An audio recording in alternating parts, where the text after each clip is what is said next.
Welcome to the Balanced Leader podcast, where we tackle the ultimate challenge for leaders, achieving peak performance without sacrificing your well-being. If you're ready to lead with clarity, energy, and impact without burning out, then you're in the right place. I'm Rob Hills, your leadership and wellbeing coach, and in each episode, I'll give you the insights, tools, and strategies that will enable you to thrive. Today, I'm diving deep into a topic that hits close to home for many of us: the profound transformation that happens to leaders during midlife. My guest is Aneace Haddad, an executive coach who specializes exclusively in working with leaders over 40. Aneace believes that the physiological changes that occur to us in our 40s and our 50s aren't limitations. They're actually the emergence of powerful leadership superpowers. We explore the 3 winds of change that reshape how we lead, why the shift from purpose to presence is so critical, and how embracing this transformation can make you a more effective leader than you've ever been. So sit back and relax as we dive into today's episode.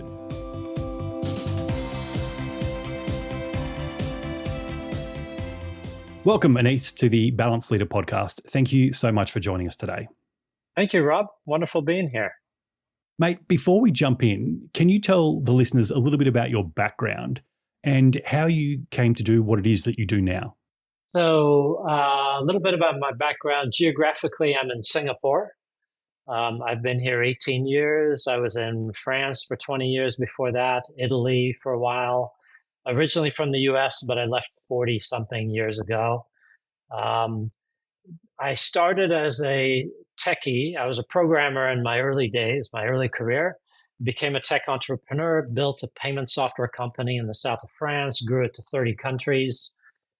Sold it in 2007 when I turned 47, and promptly embarked into a midlife crisis, as one would around that time of but that age, and discovered that I liked people more than computers. So I found that what I was most proud of in my company was the people that worked for me, that went off and became CEOs, CTOs, CFOs of other companies.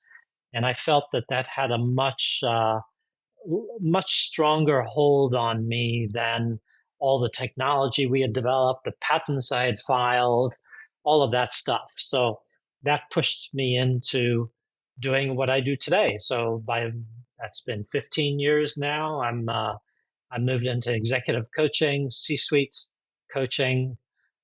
Most of my work is with C-suite teams.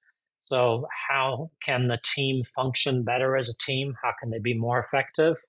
All that kind of stuff. So It was quite a big transformation late in life. Yeah, it's really interesting there. You mentioned the midlife crisis, and maybe that hit harder for you because you just come out of a massive deal where you sold your company and get to a point where you go, what's next? Has that shaped where you are now and what you're doing? Yeah, it's the awareness of what we go through during that period. And it doesn't always appear like a midlife crisis. It often appears as some kind of deeper reflection that's happening. And it can be anywhere from the mid-40s to the mid-50s. These kinds of changes are happening. And then around 3 years ago, so I'm 65 now, and I discovered over the years, I discovered that there was something with coaching younger people under 40 versus people over 40 that I was noticing some qualitative differences in how they think, how they respond to the things, how they emotionally engage with the world. I found, for example, under 40, they would often say, well, what would you do if you were in my position? What would you do? You've been here before. You've done this kind of thing. You've had a board. Now, what would you do? Over 40, I would never get that kind of a question. It's far more reflective. So at one point, I just drew a line in the sand around 3 years ago, and I said, I'm just going to specialize in over 40. So I decided to no longer coach anyone under 40, and I'll occasionally make exceptions for that. But that allowed me to go a lot deeper and really do a lot of the research. I discovered, this is my second book that came out last year, Soaring Beyond Midlife. I discovered the that there are neurological changes that are happening in the brain at that time. For example, our prefrontal cortex slows down. It starts to slow down, so we forget where we put our car keys, we forget our child's name or whatever it is. And but at the same and that starts to get kind of scary. But at the same time, the two hemispheres are talking more to each other. So there is an ability to notice patterns that we might not have noticed as easily a few years ago, a few years younger. And those are the kinds of patterns that we're starting to see at that age. And we're going, well, hold on, do I really want to be where I'm at today? Is this what it was all about getting here? What's next? Yeah. Those kinds of things. So it's a very natural period. I just love that transformation. It's like a second adolescence without all the acne. Oh, I love that analogy. That's great. And I think for myself, I've probably been through that as well. Asking myself, am I doing what I want to be doing? Am I heading in the right direction? In fact, I just had an episode recently about have you put your ladder up against the right wall, which is a reference in Covey's book, The 7 Habits of Highly Effective People. Yeah. And I think people do get to this point and start looking around and going, is this right? Do you think we have maybe more agency at midlife to be able to say, no, I'm not in the right place. Maybe I do want to make a change. And that's why this, construct around the midlife crisis happens. Yeah. So I've identified what I call 3 winds of change in midlife. This is what I write about in my book. Now, I'm not looking at this from the general lens of the general public. I'm looking at it from senior executive leadership. So the 3 winds of change that I'm looking at is winds that really impact leaders. There are other things happening in midlife that I haven't really looked into in detail, but it's more universal. So one of them is physically we're changing. Obviously, our bodies are changing. We're noticing that we put on weight faster than we used to, and it doesn't come off as quickly. Our stamina is lower. We can't go out drinking one night and then have a board meeting the next day if we want to be effective. We discover these things that used to work just a few years ago, they're not really working anymore. Yeah. At the same time, we start to become aware that there's a high likelihood we're going to want to be active and busy and physically active much, much longer than our parents and grandparents did. So at the same time, there's this realization that I'm mortal and my body is aging, but I may have a runway that's far beyond 65 years old in terms of being active. Mm-hmm. So I call that the physiological wind of change. The next one is the neurological wind of change, which is the one I described very briefly a little bit ago. There's all kinds of other stuff. Another area that's fascinating in the neurological changes, our cognitive empathy starts to go down. So we have trouble understanding rationally and logically somebody else, but our emotional empathy goes up. So we find ourselves in these weird situations where we look at someone and we say, I don't know, I don't have the faintest clue why you're doing what you're doing, but I get you. Yeah. Emotionally, I get you. So it's a funny thing. And if we ignore that and we go, I excelled, I got here at this CEO, C-suite level because I was brilliant logically and rationally. And if we start to get brittle about that, then we can get kind of hardened. If we can let go of it and say, okay, that's just my brain changing. Let me see how I can bring that kind of emotional empathy into the room and trust my people to have all the logical stuff that I might not understand as well as I used to. Yeah. So it's a very different space. Yeah. The third one that I really love is that, and this is a generalization, but with many is in our day and age, many of the people in their late 50s or so, their kids are growing up and leaving home. And it's a generalization because I know people who don't have kids or whose kids are much younger, Yep. but it's quite a large number of people that are going through that. And they're going through something very similar because they're going, what's my value as a parent now? They don't want to listen to me anymore. And that was my value the last 20 years. I would tell them what to do. Now I can't. They don't want to hear it. What's my value? Yeah. And it's a very similar thing to what they're struggling with in leadership, especially with things changing so fast as we have today. So Yeah, I love that. I love that period of life, and if people can lean into it and surf it rather than succumb to it, there's some beautiful transformation that happens. Mm. Yeah, it's interesting because I've heard you talk about the parallels between parenting and leadership before, and it's something that really hit me. And my son is 18 and a half, and I've noticed that change of my ability to parent him has changed. And I struggle with that, Yeah, particularly because he doesn't respond the same way that he used to. So I yeah, think it's a great analogy for leadership, though. As we move into the second half of life and we start changing, we become less of the technical expert and more of the coach mentor. I think this is a really interesting transition period for leaders. And I think people, if they are parents, should perhaps look at this and go, oh, I can see why maybe that's happening at home. And this might prepare me for what's happening in the workplace as well. yep. There's so much intertwining with what's happening at home and what's happening at work. Mm. Sometimes what's happening at home is lagging behind what's happening at work. So then people can learn, they can say, well, okay, I see how I've shifted at work. Let me bring that shift to how I'm dealing with my teenager. Yeah. More often than not, I see the shifting happen the other way, where people learn faster at home because it's such an important role, and it's something that people really hold valuable. And then at work, they're still treating their people like they were young teenagers. Yeah. So, and then it's just an aha moment that they go, "Oh, I see what I'm doing. Okay, I'll stop that. I know what it is." Yeah, that's exactly right.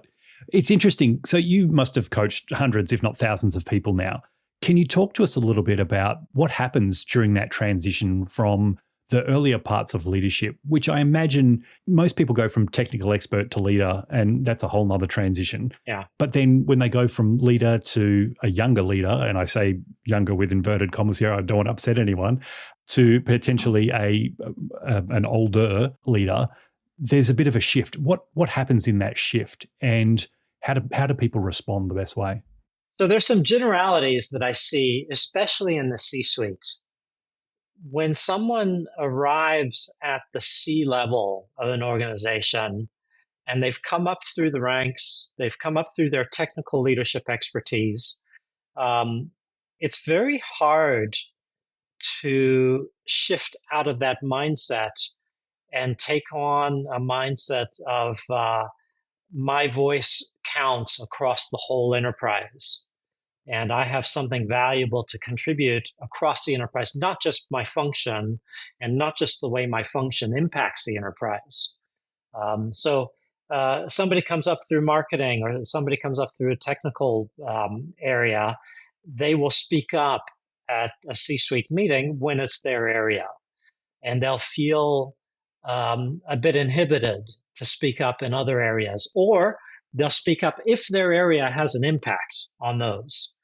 But really, when they get to the C-suite, it's not so much, it's no longer for their technical expertise. It's their ability to really understand the whole enterprise completely in different ways.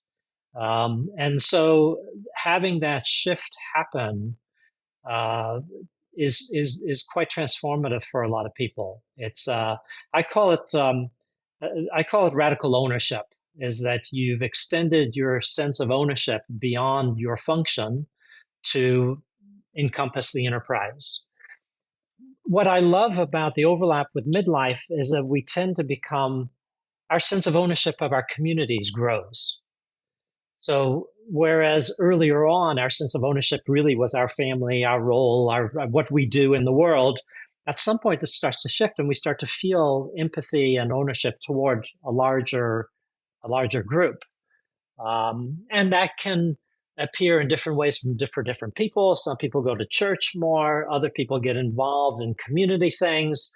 Other people contribute back or whatever. People find ways that they connect with something bigger than they did in the past. So it's exactly the same kind of thing that can be tapped into. And it's extremely valuable for an enterprise because it's much easier to address complex issues when the top team is really sharing deeply. There's so much wisdom at the top team. It's not just in their individual functions in terms of knowledge. It's that wisdom of things that come out. So that's a powerful one. That's a difficult shift for a lot of people. There's another shift in terms of purpose, where the whole question of what's my purpose, Simon Sinek, what's my why?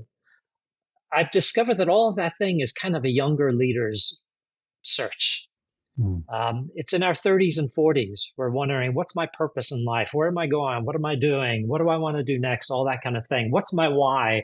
And these are very, very wonderful questions to explore younger, but that starts to dissipate in our 40s and 50s.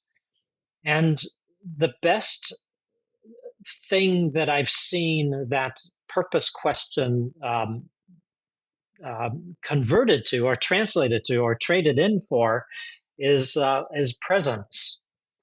Is finding that if I'm just present with my people, present with the organization, present with my clients, present with myself, there's a lot that happens that gets unlocked because there's so much other wealth in the organization, so many other assets and capabilities in the organization. So it's kind of a trading in of purpose for presence that's happening in that time frame. That's interesting.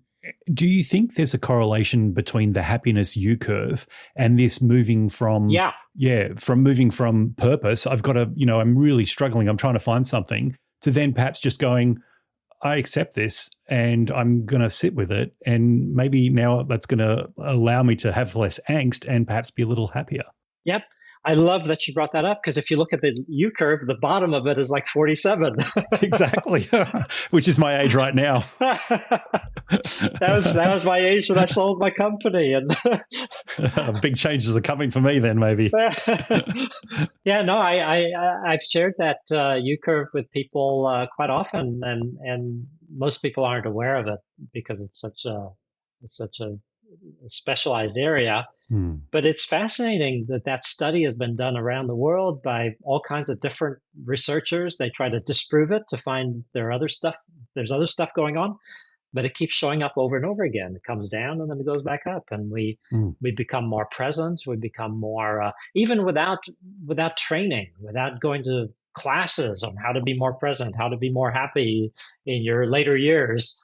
Even without all that, it's just kind of happening naturally. We've been through so much by that time that we start going, okay, this will pass. I have a saying I like to use that at that age, a leader, something goes wrong, big fiasco, a big failure happens, and the younger people are all freaking out, and the leader says, nobody died, let's get pizza. There's a real shift in attitude that allows that to emerge at that time. Yeah. And is that perhaps, again, as you mentioned, that leaders have been through quite a few things? I know when I first started with the AFP, Australian Federal Police, I noticed that there was a lot of change happening. I'd come from a very stable environment in defence where it was all very planned out, multiple years in advance, whereas the AFP was very reactive. But I noticed whenever a new change happened, I was very alive to it. I was like, oh, this is happening. Oh, I felt like Henny Penny, the sky is falling. Whereas as I got older, I suppose I'd seen all of that happen time and time again. And you're kind of like, well, here we go again. This is just another thing. Is that what's happening there? Yeah, I think so. And then we start to compare it to other stuff, and we go, okay, well, in the larger scheme of things, this really isn't as big as when my child, this happened to them, or my wife, this happened to her. And you start putting things in perspective more, and you go, okay, nobody died. Yeah. Let's get pizza. Yeah. I love that. And I suppose there's a sense of wisdom here. And I know Chip Conley talks about this, the modern elder. Yeah. There's this sense of wisdom as we get older, that we've been through more things, that we've experienced more things. We kind of have a little bit more perspective. Not to say that young people don't, but over time you have more experiences where you've got more things to draw from. So I think that wisdom starts shining through for people. Yeah. Yeah, definitely. I love Chip Conley's work. There's a lot of stuff that he's doing. Yeah. He My area is same area, but very specialized in leadership, and very senior executive leadership. Um, yeah, no, that wisdom is definitely involved there. One of my favorite books is The Wisdom Paradox by L. Conan. He's a neuroscientist. He wrote this almost 20 years ago, I think. And that was when I first was introduced to these neurological changes that happen at midlife. He was searching for what is it that can we see wisdom neurologically? Yeah. Can we see those changes? What's changing in the brain that allows this concept of wisdom to emerge throughout time all over the world? Mm. So that was a formative book for me. That's where I learned about the prefrontal cortex slowing down, the two hemispheres talking more with each other. Since then, we've discovered more things like the cognitive empathy going down while emotional empathy increases. So they're a lot more studied. We're learning things now that we didn't know 5, 10 years ago. Yeah. And it's funny, and I often say this to people, as I get older, I realize I know less. I'm not necessarily, I'm learning more, absolutely, but the context is widening. Yeah. And I'm seeing there's so much more information and things are changing. And I'm like, wow, like you've got to be open to what's happening because there's so many changes. Are there actual physical changes in the brain in midlife that actually cause some of these things to change? The empathy you talked about before, the wisdom. Are there actual physical changes in the brain, parts growing or decreasing? Yeah. That's the prefrontal cortex slowing down. That's the logic part of our brain. So and the memory, the short-term memory. So there are things that we forget more easily. Mm. It's the typical stuff that we hear about, that we see, that scares the hell out of us. That's prefrontal cortex. Mm. And the opposite side of that, or the positive side, possibly as an evolutionary response, but I don't know if there's proof on this, but it's possible that the two hemispheres are talking more with each other to kind of compensate for the prefrontal cortex slowing down. Mm. And that additional, that greater communication between the hemispheres, again, means that we can connect the dots. We can process emotions easier because we can see patterns easier than we could have when we were younger. Yeah. So all these things are coming up. It brings me back to, actually, when you look at the leadership frameworks, some of the big leadership frameworks, Jim Collins in Good to Great, he wrote about 5 levels of leadership, and the very top level is something he called humility and iron will. Humility and fierce resolve are merged together. And he described that as being almost unattainable. And he even wrote that maybe 1% of adults or 10% of people, a very small number of people, could reach that level of leadership. And he didn't think it could be learned. He felt maybe it was innate. Mm. And then Robert Keegan, Yep. who on adult learning, he wrote about the self-transforming mind. He also had 5 levels, and the self-transforming mind was the highest level. And he wrote that only 1% of adults ever reach that level. Mm. But it's very similar to what we're talking about. And then what I discovered was that both of them were in their late 30s and early 40s when they did their research. They hadn't gone through this process yet. Yeah, that's right. So, and then the more research I did, there's so much literature out there, leadership literature, all written by people in their late 30s, early 40s. They're missing this. They're not seeing this. So they're describing something that's extremely rare in our younger age, but which I believe is far more common as we age. Yeah. Yeah, absolutely. It's really interesting and a fascinating thing to learn more about. And I'm sure it will sit with me for days and days to come. I also wanted to ask you about your book. So you're the author of the book, Soaring Beyond Midlife, The Surprising Natural Emergence of Leadership Superpowers in Life's Second Half. Can you tell us a little bit about the book, why you wrote it, and why a parable? That's a really interesting choice. So actually, there are 2 books. The one before that The Eagle That Drank Hummingbird Nectar, that one was published in 2022, and the second one, Soaring Beyond Midlife, was published last year. Mhm. Both of them are on midlife transformation with senior executives. The first one, The Eagle That Drank Hummingbird Nectar, is absolutely a parable. It's a fictional novel. Um, it's based on my own transformation at 50. So there's a main character who's similar to me. But because I made it fiction, it meant that I was able to explore what I was going through in a more storytelling manner, and I didn't have to stick to the facts. Yeah. But there's a good chunk of it that were things that actually happened to me. Um, it was also a process that allowed me to kind of explore a more universally what we go through Mm. during that period. But it's a first person narrative. The second book, Soaring Beyond Midlife, is also with fables and parables and stuff, but it's structured more like a little more traditional business book. Yeah. It's in my voice as a third person telling the stories. And that one really was to go deeper into what is it. So that's where I explored the three winds of change. Um, the I identified what I call six midlife leadership superpowers that emerge that are fostered by these three winds of change. Yep. And that if we lean into them and we allow them to happen, then these six leadership superpowers really flourish. If we kind of resist the winds of change and we try to fight back against them and pretend they're not happening, these things get stunted and they don't necessarily come out. So that's that's that book.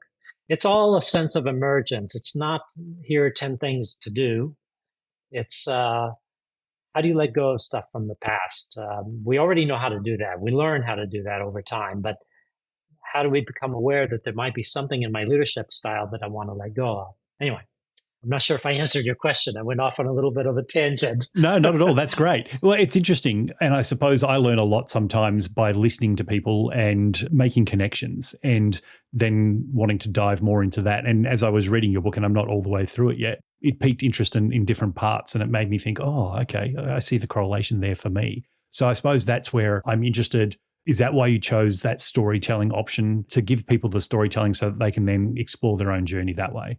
Yes, absolutely. And interestingly, going back to the neurological stuff, our brains become more wired for storytelling and understanding complexity ourselves rather than someone telling us, here it is, this is the complexity. So as human beings, we're already wired for stories, but that even becomes stronger as we age. There's something about poetry that emerges as well. If you would notice that there was a whole chapter in the book on poetry. Yep.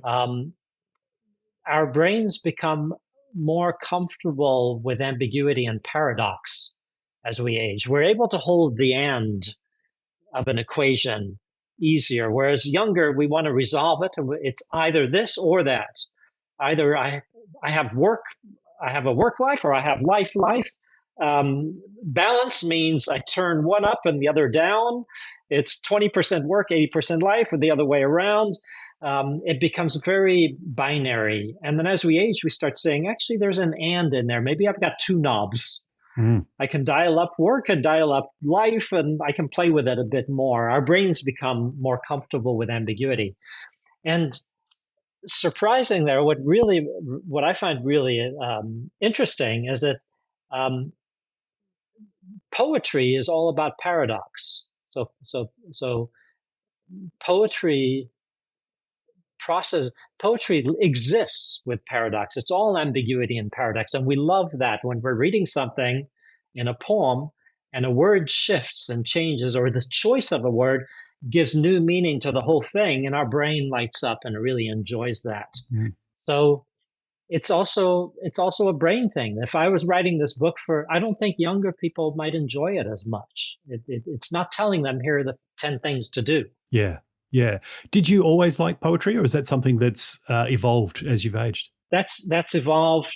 It's grown as I've aged. I'm not a huge poetry fan even now, but I'm finding that when I write things, um, I'm searching more for that kind of a poetic feel to it. Um, the the phrase that just lands differently because you've chosen a different word that's out of context, but that gives a lot of context. Yeah. So I'm finding that that's more interesting to me, and the research I've done shows that with senior executives, that lands more deeply than a list of 10 things to do. Yeah, absolutely. What do you wish that all leaders who are approaching midlife or perhaps are already there understood more about what's happening to them so that they could become more effective leaders? Um, I find myself in deep resistance to giving advice, and it feels like it feels like that's inviting advice. Okay.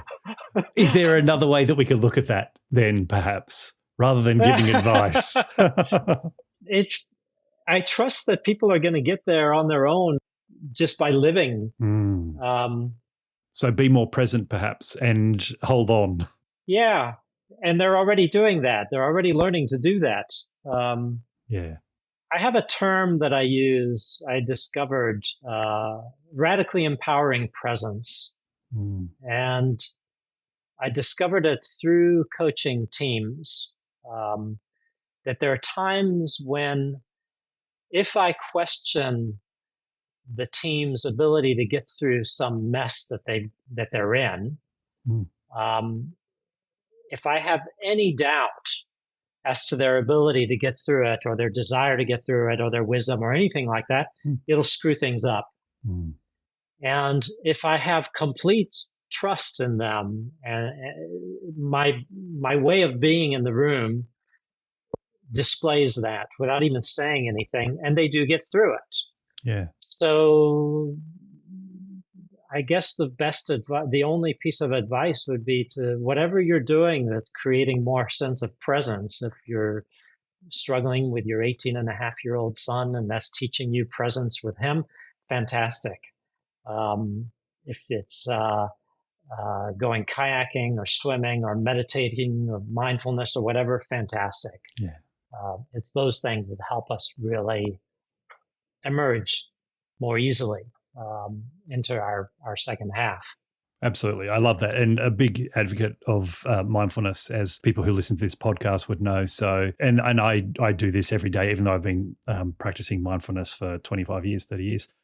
It's still something that I constantly try and just sit with and be present for. And it makes the world of difference. Yeah. Yeah. I did want to ask one related question. And because I have a background in learning and development and leadership development particularly, I'm interested in your thoughts then on whether we need to be doing something differently in the leadership development space for people in midlife and beyond. So it seems to be it's a one-size-fits-all approach at the moment, but could we change that maybe? And what would that look like? Yeah. Yeah. Since I've come up through, this is 15 years now, I've been in the leadership development area, and have done a lot of work earlier with up-and-coming leaders, high potentials, things like that. It's so different at the top echelons of the organization, and so different in our mid-40s to 50s, that I think there's a huge disservice that's happening by having this one-size-fits-all leadership approach. It's a top-down, let me teach you. There's very much a sense of teaching, imparting content, teaching things to people that worked great younger and doesn't really work anymore. There are things, there are topics that are skill-based that people need to learn throughout their life, but people in their 40s and 50s know how to go out and look for that. Yeah, and perhaps this is where executive coaching comes in, because it allows you the space to have deeper conversations and really focus on the areas of interest, and perhaps not put those guardrails up you were talking about where it has to be clearly defined. Yep. I'll see things like when I'm preparing a retreat for a C-suite, somebody, maybe the CHRO, maybe the CEO, they'll say, we need to we need to mix things up, and we need to define the small groups that the C-suite is going to be working in, and make sure we mix people up that don't normally work together. And I'll point out how that type of approach and attitude is very counterproductive, because it sends a message that I can't trust you to work together and figure out who you need to work with to develop a better relationship with. So I will do it for you, and I'll create the small groups beforehand. And most people that I work with, they'll say, "Oh yeah, I get you. Okay, I'm infantilizing them right now by doing that." And then occasionally there'll be a CHRO or a CEO that really are adamant, and then I've managed to convince them to allow me to do it anyway. And the way that I do it, by giving agency to people to choose who they want to work with the most, and choose someone that you don't work with a lot and you might have issues with, invariably they create the small groups that the CEO wanted to create. And then when they do that, I'll smile at the CEO and they'll nod, because you give agency to people, and they do what's best, because they know how to do what's best. Yeah, absolutely. Oh, that's so interesting. Aneace, thank you so much. This has been a fantastic conversation, a really, really interesting topic. If people want to connect more with you and find out more about what it is that you do and how you're doing it, how can they do that? So the easiest place is my website, Aramis, ARAMYSS.com. So Aramis, kind of like one of the Musketeers, but with YSS at the end, like an abyss. So there's a sense of adventure and charm of a musketeer, but the adventure of really going deep, for the purpose of action and adventure and all that. So it's not just navel gazing. So Aramis, ARAMYSS.com. Excellent. Amazing. I'll link that up in the show notes so people can find it easily. Thanks again, Aneace. Really appreciate it. Thank you, Rob. Wonderful talking to you.